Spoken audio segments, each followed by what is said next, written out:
Hello students, welcome to my YouTube channel. Next topic करते हैं अपना equation of sinusoidal waveform with derivation. जैसा कि हमें पता है कि एसी कैसे जनरेट होती है वो अच्छे से हमने समझ लिया था, प्रीवियस वीडियो में आप जाके देख सकते हैं।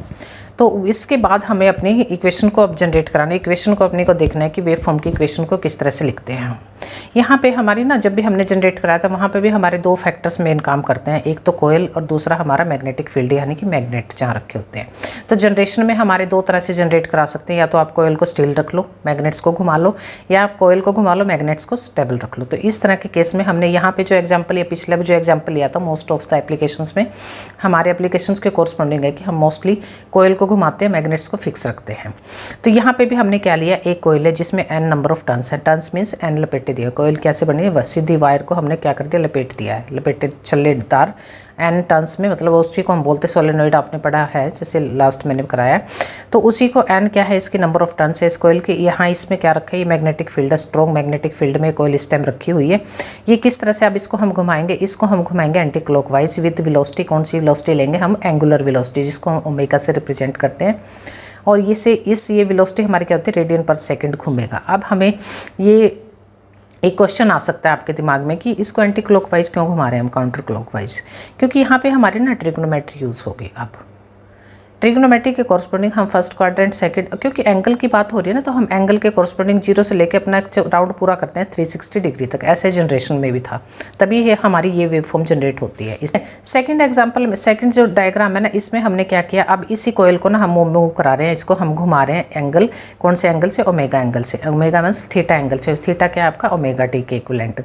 जैसे ही हमने इसको ओमेगा घुमाया तो यहाँ पे हमारे ना दो ट्रिक कंपोनेंट इसके साथ लिंक होते हैं। कौन कौन से कंपोनेंट, अब जो कोयल के एक्सिस के बिल्कुल परपेंडिकुलर है ना, वो कंपोनेंट है हमारी मैक्सिमम फ्लक्स, यानी कि फाई एम किसको रिप्रेजेंट कर रहा है, यहाँ लिखा है मैंने maximum flux linking with the coil. N क्या है, नंबर ऑफ टर्न्स है। ओमेगा क्या है, एंगुलर वेलोसिटी, जो कि रेडियन पर सेकंड होती है। इस केस में यहाँ पे हमारी जो फाई है, मैंने मतलब कि मैक्सिमम तो फ्लक्स लिंकिंग जो कोयल के साथ लिंक हुई है, ओमेगा कोस ओमेगा टी, और जो पैरेलल है कंपोनेंट वो कौन सी होगी, phi M sine omega T.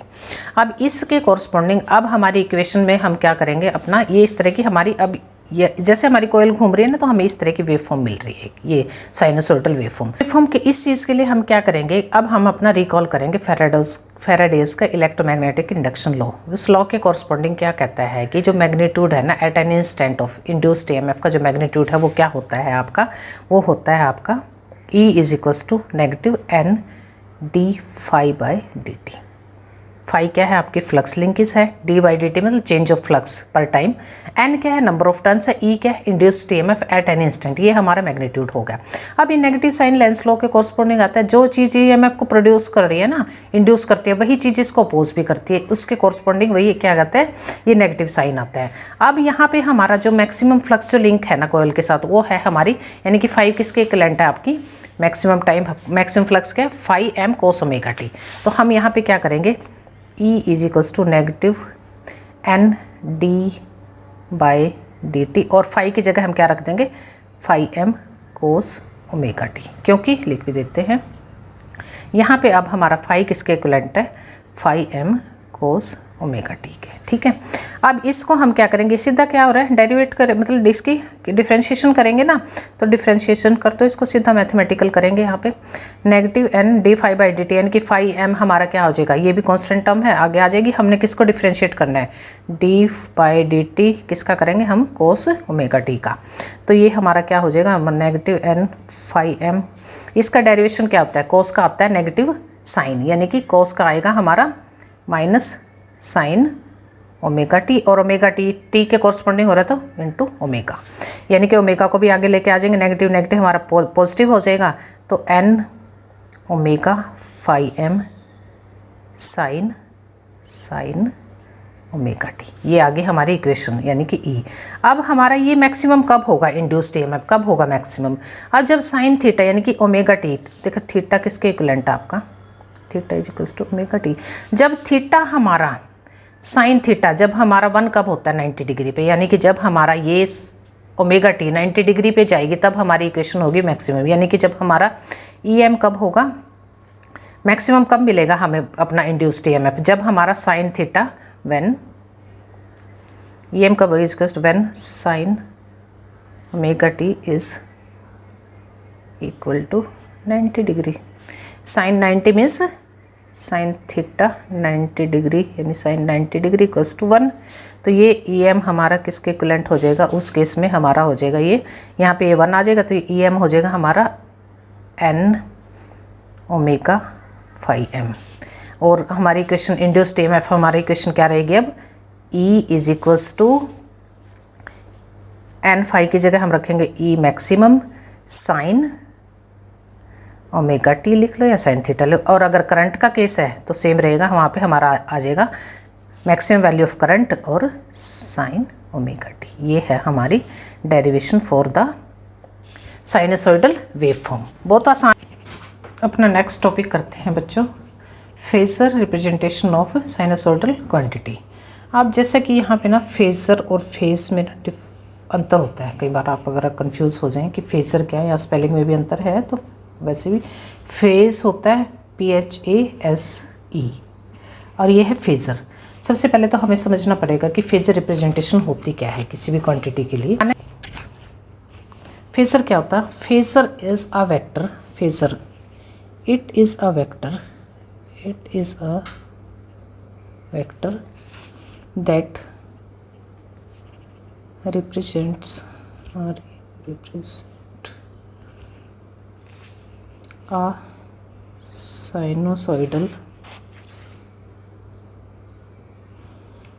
SOIDAL which represents sinusoidal varying quantity, जो कि हमारी चेंज होती रहती है ना, साइनसोइडल वेरिंग क्वांटिटी। करंट भी है, वोल्टेज भी, दोनों आगे इसमें, bye means of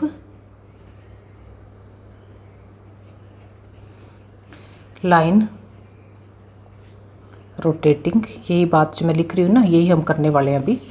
line rotating about a point. अगर हम देखें तो ये ओ ए जो लाइन है ना, इस एक पॉइंट यानी कि जहाँ पे हम ओरिजिन ले लिया इस सर्कल का ओ, इसके चारों तरफ ये घूम रही है। इसका मतलब ये हो रहा है rotating about a point in a plane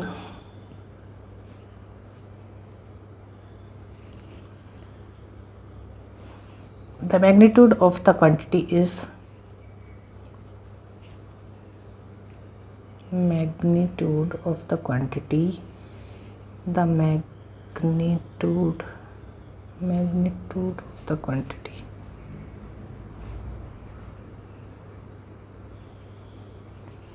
magnitude of the quantity क्या होगा आपका, इज प्रोपोर्शनल टू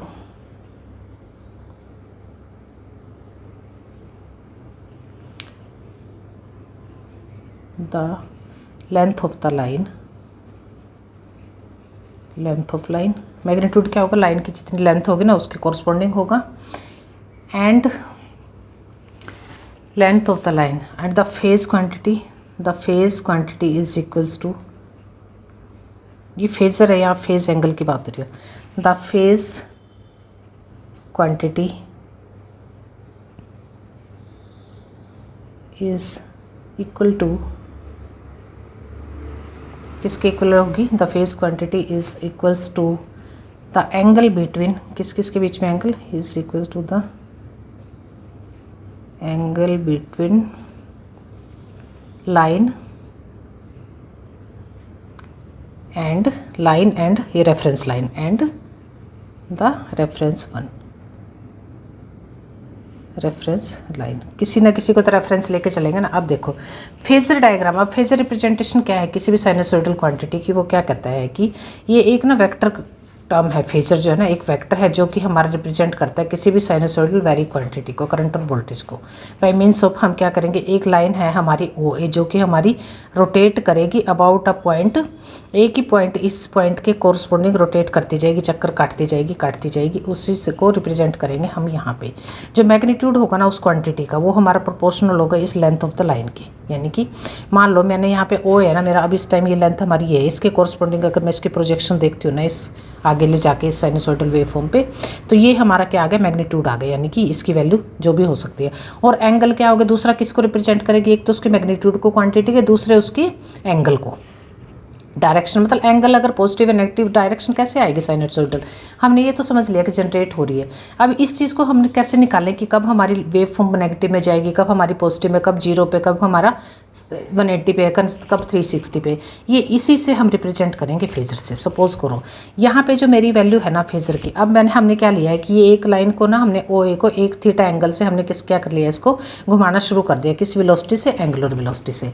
अगर हम इसी की लाइन की प्रोजेक्शन देखते हैं अपने वाई एक्सिस के कोरस्पोंडिंग, अब एक और देखना साइनसोइडल वेव फॉर्म हमारी किस तरह से फ्लक्चुएट होती है, मतलब हमारी जो ये रोटेट हो रही है ना अबाउट किसके एक्सिस के हो रही है, हमारी वाई एक्सिस के कोरस्पोंडिंग हमारी वाइब्रेट होती है साइनसोइडल क्वांटिटी। अब OA हम थीटा एंगल से यहाँ पे इसको रोटेट कराना शुरू किया एंटी क्लॉकवाइज। तो अगर हमें वैल्यू निकालनी है अपने OB की, तो OB की वैल्यू यहाँ पे सिंपल ट्रिग्नोमेट्री यूज़ होगी। ये जो वैल्यू है ना हमारी OA की वैल्यू कितनी है, हमारी IM करंट की फॉर्म में ले ले, मैक्सिमम है यहाँ पे हमारा करंट, ठीक है। तो ये वैल्यू हमारी कितनी होगी, OB किसके इक्विवेलेंट हो जाएगा according to the trigonometry, OB किसके इक्विवेलेंट होगा, ट्रिग्नोमेट्री बनते हैं सीधा हमारा राइट एंगल ट्रायंगल बनता है यहाँ पे, तो ये हो जाएगी हमारी OA यानी कि हाइपो और एंगल विद द एक्सिस, क्या एंगल बना रहा है यहाँ पे, साइन एंगल, साइन थीटा, ठीक है। और इसको हम लिख सकते हैं OA किसके इक्विवेलेंट है, IM के, यानी कि IM साइन थीटा, ठीक है। ये हमारी निकल गई किसी में इंस्टेंट। अब सपोज करो कि हमारा ये जो एंगल है ना, ये एंगल है 45 डिग्री। अब 45 डिग्री पे हमारे साइन की वैल्यू क्या होती है, 45 डिग्री पे साइन की वैल्यू कितनी होती है आपकी 0.707। तो ये हमारी पॉजिटिव होगी, यानी कि ये वैल्यू मान लो हमारे यहाँ पे वैल्यू है हमारी कितनी है, ये एंगल है मेरा 45 डिग्री का, ये आया जो हमारा एंगल, ये थीटा जो था ना 45 डिग्री था। इस 45 डिग्री पे जो वैल्यू आई ना वो आई है हमारी मैग्नीट्यूड, कितना एंगल आ गया, ये क्या कहता है, एक तो फेस एंगल फाइंड आउट करेगा फेजर, एक उस का मैग्नीट्यूड बताएगा, मैग्नीट्यूड कितना है इसका 0.707। अब हम आगे घूमते हुए यहाँ पे 90 डिग्री पे, अब 90 डिग्री पे जो मेरी वैल्यू है ना साइन की कितनी होगी, देखिए साइन थीटा 90 पुट करेंगे तो 1, यानी कि यहाँ पे वैल्यू आएगी हमारी मैक्सिमम, ये होगा मेरा IM मैक्सिमम हो गया यहाँ पे इस पे 90 डिग्री पे। फिर हम 180 डिग्री पे आएंगे, 180 डिग्री पे साइन किसके इक्विवेलेंट होता है, 0 के, साइन यानी कि IM यहाँ पे कितना हो गया आपका 0 हो गया, पूरी क्वांटिटी 0 हो जाएगी ना जब ये 0 हो जाएगा आपका। अब आए हैं हम 270 डिग्री पे, अब इन बिटवीन इन दोनों के बीच में भी हम निकाल सकते हैं कोई भी एंगल, आप निकाल ही सकते हैं ना एंगल की वैल्यू, साइन पुट करेंगे तो कोई भी वैल्यू अपने आराम से मैग्नीट्यूड हर एक छोटे से छोटे इंस्टेंट पे भी हम इसको रिप्रेजेंट कर सकते हैं। अब आए हैं हम 270 डिग्री पे, अब 270 डिग्री पे हमारी साइन की वैल्यू क्या होती है तो 1 है लेकिन नेगेटिव होती है, यानी कि अगर हम यहाँ पे पुट करें IM टाइम्स साइन 270 डिग्री, तो यहाँ पे क्या आएगा 270 डिग्री की होगी वैल्यू 1, यानी कि IM मेरा कितना आ जाएगा यहाँ पे, जो मेरी वैल्यू आएगी 270 डिग्री पे, ये लाइन जब घूम के आएगी तो वैल्यू कितनी आएगी मेरी, ये लाइन मेरी कॉरस्पॉन्डिंग बनती जाएगी, इसको हम AB इसको घुमा रहे हैं ना OA लाइन को, अब ये घूम के कहाँ पे आ गए 270 डिग्री पे, ये पॉइंट मेरा 90 पे गया, 180 पे आया, अब ये 270 पे, यानी कि मेरी वैल्यू कितनी आई है इस लाइन की, ये आ जाएगी मेरा नेगेटिव IM, यानी कि मैक्सिमम जो वैल्यू उसका नेगेटिव में चला गया, नेगेटिव में गई ना वेव फॉर्म। फिर 360 रखो साइन की वैल्यू, तो यहाँ पे फिर से 0 आएगा, यानी कि हर इंस्टेंट पे फेजर हमें क्या रिप्रेजेंट करता है, उस क्वांटिटी के मैग्नीट्यूड एंड उसके फेज एंगल को रिप्रेजेंट करता है। तभी हम अपनी साइनसोइडल वेव फॉर्म की ये पता कर सकते हैं कि कब हमारा एम्पलीट्यूड मैक्सिमम है, कब हमारा 0 है, कब एम्पलीट्यूड हमारा नेगेटिव है, मैक्सिमम मैग्नीट्यूड ऑफ एम्पलीट्यूड, और कब हमारा फिर से 0 है। और एंगल के कोरस्पॉन्डिंग हम एंगल भी फाइंड आउट कर सकते हैं कि कितने कितने एंगल्स पे हमारा कितना कितना मैग्नीट्यूड हमारा एक अल्टरनेटिंग क्वांटिटी यानी कि वोल्टेज है या करंट है उसको किस तरह से फाइंड आउट करते हैं, ये हम करते हैं फेजर की हेल्प से। फेजर एक वेक्टर टर्म है, बट करंट एंड वोल्टेज दो बोथ आर स्केलर क्वांटिटी, ये वेक्टर क्वांटिटी नहीं है। वेक्टर क्वांटिटी में क्या होता है, आपकी दोनों चीज़ होते हैं, डायरेक्शन भी और मैग्नीट्यूड भी। लेकिन यहाँ पे हमारा करंट और वोल्टेज कहीं नहीं भाग रहे हैं, कहीं किसी डायरेक्शन में जा नहीं रहे हैं। उनका क्या है कि वहाँ पे इलेक्ट्रॉन का फ्लो जरूर है, लेकिन वो खुद में क्या है, एक वेक्टर क्वांटिटी नहीं है, वो क्या है, एक स्केलर क्वांटिटी। कई बार आप कंफ्यूज ना हो जाएं कि जब फेजर से हम बता रहे हैं वेक्टर से वेक्टर रिप्रेजेंटेशन होगी एक करंट और वोल्टेज की, तो क्या वो खुद भी एक वेक्टर क्वांटिटी है? नहीं, वो एक वेक्टर क्वांटिटी नहीं है। Thank you very much.